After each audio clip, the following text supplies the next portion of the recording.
China, not universally popular with governments around the world at the moment, is involved in a border dispute with India. It is around the Galwan Valley, which lies between China's Tibet and India's Ladakh region, and at least 20 Indian soldiers have been killed. The Indian Prime Minister Narendra Modi spoke out about the incident on television earlier today.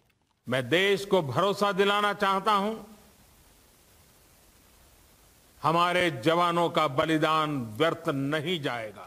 He's saying that he wants to assure the country that the sacrifice of soldiers will not go in vain. For us, he says, the country's integrity and sovereignty is above all. No one can stop us from defending it.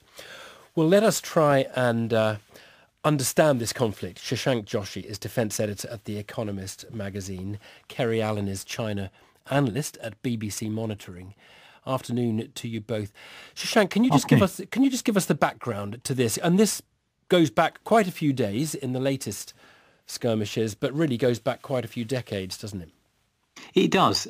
The first and most important thing to understand is that there is no border between India and China. It isn't defined. There's a line of actual control which really exists only insofar as each side patrols up to the point that they think is theirs. What's happened over the past month or so is that China has taken some very important border posts that India deems to be in its own territory. By some accounts, it's taken about 40 to 60 square kilometres of territory on the Indian side of the line of actual control, or the LAC.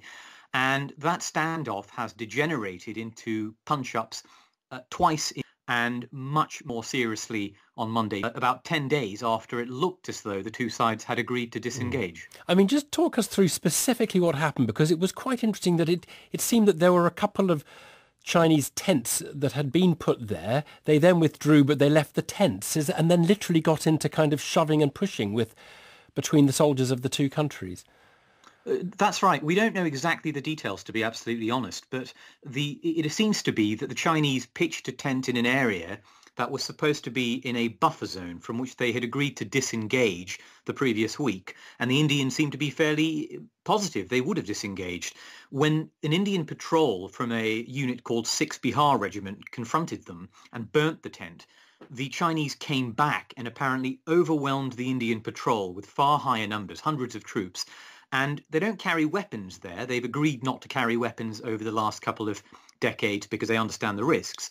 But they did have sticks, they had stones, they had clubs studded with nails, barbed wire and so on, and inflicted what seemed to be really nasty damage on the Indian forces. Many of them fell down extremely steep slopes. We're talking about punishing terrain here, into the icy river below, resulting in the death of over 20 Indian troops. And I understand that more are critically injured and may not survive. Kerry, what are the Chinese saying about this? How are they reporting it? Well, they're not reporting a whole lot. I mean, we have to consider that this is China, one of the most tightly controlled media environments in the world. And at the moment, I mean, China's got this situation where there's the potential for a second wave of COVID-19 in the country happening in Beijing. So that is the big focus, really. But also, China does understand that this could really inflame with India, and it wants to be seen as a country that's peaceful, and it's not only helping its own citizens with COVID-19, but also other countries around the world. So it's trying to show this, and it doesn't want any negative publicity at the moment. So, I mean, what I've been seeing today in the media, not a lot of coverage about this. No mention whatsoever of anybody Chinese who's died. I mean, we have seen in independent media that potentially between 35 and 43 Chinese soldiers might have died. Yesterday we heard 5, but there's not a lot of detail coming out on the Chinese side whatsoever. They're very much keeping tight-lipped on this. Right, but it sounds like, Kerry, that they're not stirring it up. They're not trying to whip up nationalist feeling about it or anything like that. They're playing it down. Oh, absolutely, yes. I mean, in fact, they're actually saying, today, Hu Xijin, who's a big nationalist editor in China, he's the editor of the Global Times newspaper, he's saying don't listen to any rumours about the number of casualties from abroad. And the foreign minister has been saying that China and India have a long-term communication and coordination programme, and that this can be solved peacefully. Shashank, does this bit of border matter? You say that there really isn't a border, it's just a sort of a line, and we're talking in the middle of the Himalayas here. One wonders why you would get into skirmishes over that, or, if someone puts up a tent, you just ignore it or, worry about it in a week's time when they're not watching. It matters a great deal, I think, for India. If you look at the geography of this is at the very uppermost edge of India, right where you see there's sort of a tri-junction of Pakistan, or Pakistan-held Kashmir, as we might say, India, the Indian state of Ladakh, which used to be part of Jammu and Kashmir, and the Chinese territory of Aksai Chin, which is on the western edge of Tibet. From the Indian perspective, if China was able to take these positions, notably the position at Galwan, the site of this punch-up, they would have overlooked a really vital road that India's been building that allows it to move troops north up to an airfield, which in turn allows India to contest the Siachen Glacier, which it took from Pakistan in the 80s. So it is strategic territory in that sense.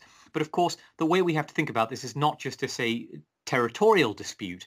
This is much bigger than that. India and China are becoming full-blown geopolitical rivals all across the region, not just in the Himalayas, but across the Indian Ocean, in South Asia, in the Pacific. And I think that is also very much part of this fractiousness.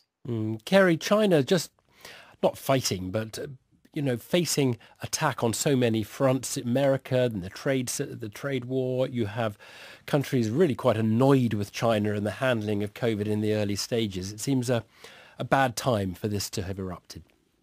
Absolutely, and I think that's one of the reasons that we're not seeing much in the media. We're not seeing any TV footage of this, really. We wouldn't anyway, normally, any kind of conflict in China. The government does try to repress any kind of negative publicity within the country long term. You won't see TV footage of shootings, for example, or anything like this. In this case, no guns. We have seen footage from overseas suggesting that there was gunfire, but within mainland China, a real emphasis on these two countries can work this together by communicating with each other. Fascinating. Kerry Allen and Shashank Joshi.